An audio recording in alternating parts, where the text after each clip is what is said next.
What's going on, my people? It's me, it's Antonio. Just reviewing post-fight review for UFC 272 co-main event. Rafael dos Anjos, RDA versus Renato. Good match. I think I'm saying his name right. Renato. Let's just call him Renato. I think it's Renato. He obviously took this fight on short notice. RDA is meant to fight for Zeev, but I think he got COVID. So Renato came in short notice, 5-round fight on short notice. That's a grueling task. But he turned up.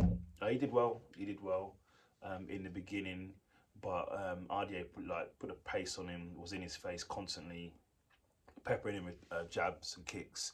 Also, the takedown. There's a lot of takedowns happening as well. So he was making him work. So then it seemed in the second and third round, Renato started getting tired. His movement was just a bit slow coming through with the punches.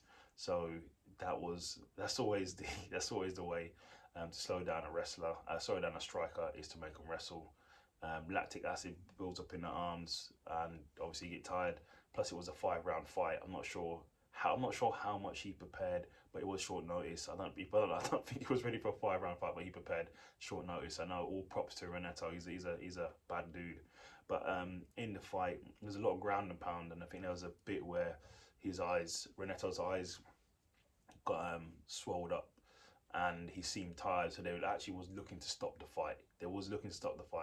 And Mark Goddard said in the 5th round, it's like, yo, if you don't do something in the first 30 seconds, I'm stopping the fight. But Renato came back. He actually had a scare on RDA, caught him a few times, which would have been amazing if he'd come back and won that.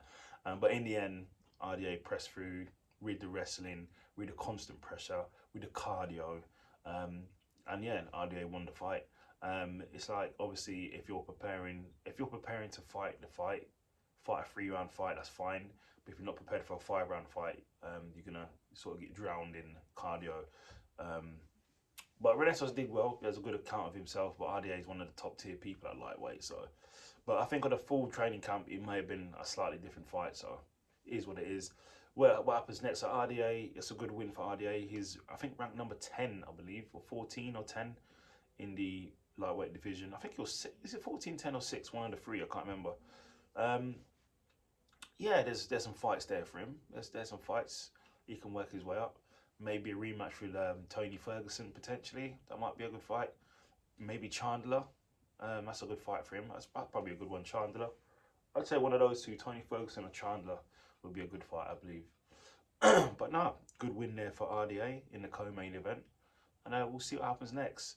As for Renato, he just needs to basically go back and train, heal up, and then come back and fight someone in like the top 15, top 20, and then get back on it, and have obviously a full training camp this time.